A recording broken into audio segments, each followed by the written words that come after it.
La pause café avec Fanny Griesmer. J'ai toujours plaisir à vous retrouver. C'est le mercredi. Un vrai plaisir. Partagé. On n'est pas dépaysé aujourd'hui avec vous, Fanny, parce qu'on reste dans le télétravail. On part aux États-Unis. On va voyager un petit peu. Mais on reste sur le full remote, c'est-à-dire ce qu'on évoquait tout à l'heure, le 100% télétravail. Et vous allez nous dire que ça peut coûter cher. Pourquoi d'ailleurs ? Certains ont peut-être goûter aux joies du télétravail, savourer les plaisirs du travail à distance dans le cocon de leur foyer pendant plusieurs mois. Ils se sont dit que finalement, après le gros de la crise passée, peut-être qu'ils pourraient choisir assez librement l'option distancielle à 100%. Sauf qu'aujourd'hui, l'heure est à la déconvenue pour certains salariés américains qui travaillent dans le secteur de la tech. Ceux qui choisiraient le télétravail à temps plein pourraient bien voir leur rémunération amputés, et cela en fonction de leur lieu de résidence. Une baisse de salaire de 10 à 15%, voire plus. Travail égal, enfin c'est la règle. Salaire égal, non ? Oui, à condition de ne pas déménager. Voilà. C'est ça. Au sein du groupe américain Google, choisir de déménager pour télétravailler dans un lieu peut-être plus agréable, moins cher aussi, c'est souvent ce qui motive d'ailleurs certains salariés à prendre la clé des champs, ou pour économiser aussi, s'économiser les longs trajets qu'on a entre le bureau et son domicile. C'est pas forcément une bonne idée quand on travaille chez Google. Depuis quelques mois, certaines entreprises du monde de la tech, Facebook, Twitter, Google, elles envisagent d'offrir des salaires différents en fonction du lieu de télétravail du salarié. La firme Google, par exemple, a mis en ligne un calculateur sur lequel les salariés peuvent se connecter. Et en fait, ils voient si c'est intéressant ou non de se mettre en 100% présentiel ou non. Parce qu'en fait, dans cet outil de calculateur en ligne, en fait, on a plusieurs critères qui sont pris en ligne de compte, comme le coût de la vie, l'immobilier ou encore les services publics disponibles autour de votre lieu d'habitation. Résultat, plus le salarié habite loin des grandes villes, là où globalement c'est cher, moins vous êtes bien payé. C'est Et ça, c'est un problème. Donc concrètement, un salarié de chez Google qui renoncerait au présentiel et qui choisirait de passer au télétravail à 100%, il faudrait déjà d'une part qu'il signe un avenant à son contrat de travail, et d'autre part, il pourrait perdre jusqu'à 15% s'il décide de s'installer, par exemple, à 1 heure de train du lieu d'implantation de la firme Google. Ça interpelle quand même cette formule, parce que si on le transpose, je vais à Vierzon, je perds 1 000 €, quoi. C'est exactement ça. L'outil de calcul en ligne permet, on va dire, aux salariés de faire le bon choix. Donc, pourquoi ça interpelle ?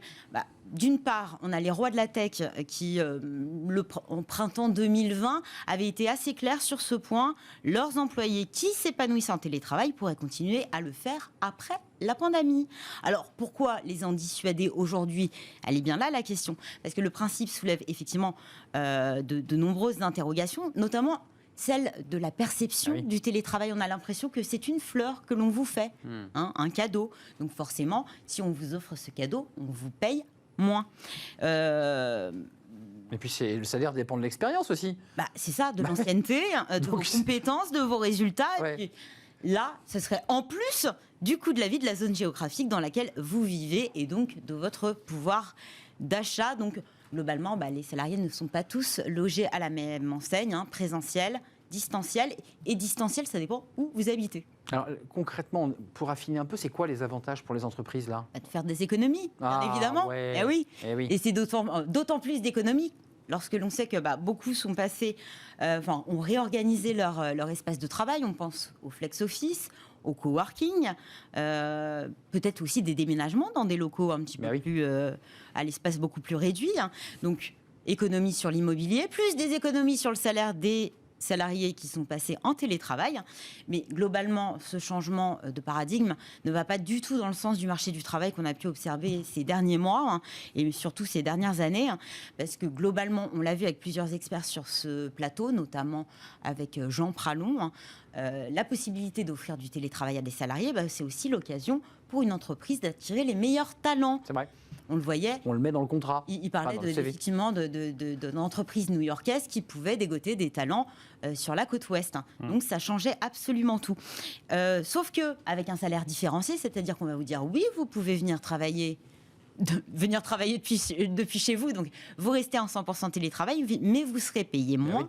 On n'est pas sûr que ça se bouscule au portillon pour venir travailler chez vous. Globalement, pour la marque employeur, c'est pas forcément le meilleur choix. Alors c'est quand on a vu les infos sur Google que vous citiez des GAFA, on se dit mais alors, et en France, Fanny? Bon, on n'a pas Ça le vous même... fait peur, Arnaud? Ça ne fait pas peur, mais on n'a Vous pas êtes le là, même... vous êtes en présentiel. Voilà, je suis présent, moi je suis là à l'antenne, je suis pas à distance. Mais enfin, le code du travail n'est pas le même en France. Non, le code du travail n'est pas du tout le même. Globalement, on ne peut pas penser que ce soit totalement transposable dans l'Hexagone. Le télétravail est devenu un droit pour les salariés, et cela depuis les ordonnances Macron de 2017. Globalement, en France, il y a un principe, c'est celui de l'égalité de traitement. Au sein d'une même entreprise, les salariés qui sont placés dans la même situation, à expérience égale, à compétences égales, doivent percevoir la même rémunération.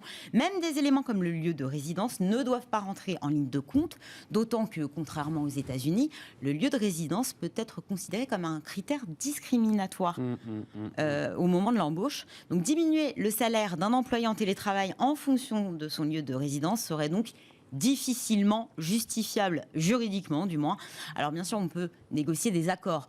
Globalement, il y en a eu. Déjà, il faudrait que les partenaires sociaux soient d'accord, d'une part, et puis d'autre part, il faut respecter aussi les conventions et les accords de branche qui sont valables dans le secteur, et donc les minima qui sont associés. Mais ce que je tiens aussi quand même à rappeler, c'est qu'il y avait cette étude Citrix, très importante, et qui est riche d'enseignements. C'est que vous m'avez perdu dans mes feuilles parce que vous faites faire des... Je peux vous relancer, c'est très simple. En France, le télétravail a séduit, on peut le dire. Oui, totalement séduit. Voilà, la question, c'est de savoir jusqu'où on va, quoi. Jusqu'où on va. Donc cette étude Citrix dont je parlais et qui a été menée fin année 2020, effectivement, le télétravail séduit à tel point que 73% des salariés, en tout cas des salariés interrogés par Citrix, considèrent que ils pourraient tout aussi bien exercer leur métier depuis n'importe quel endroit.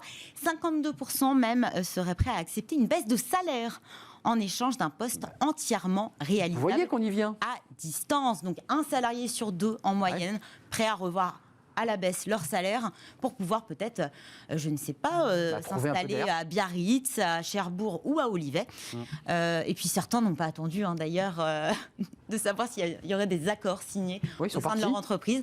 Ils ont pris la clé des champs. 30% des DRH, nous disait la NDRH en juin dernier, 30% des DRH avaient découvert que leurs salariés avaient déménagé, des DRH souvent mis devant le fait accompli, ce qui est compliqué pour une organisation du travail, surtout sur un mode hybride où on imagine peut-être 2-3 jours à distance et 2 ou 3 jours en présentiel. Ça se calcule, ça peut se faire, de jouer 2 jours avec le train et 3 jours à l'endroit. Et avec l'hôtel ou avec un pied-à-terre. En tout cas, et vous l'avez évoqué tout à l'heure, c'est quand même aujourd'hui tel que le droit français le dit, c'est pas transposable. On est d'accord, il faut le dire simplement. Non.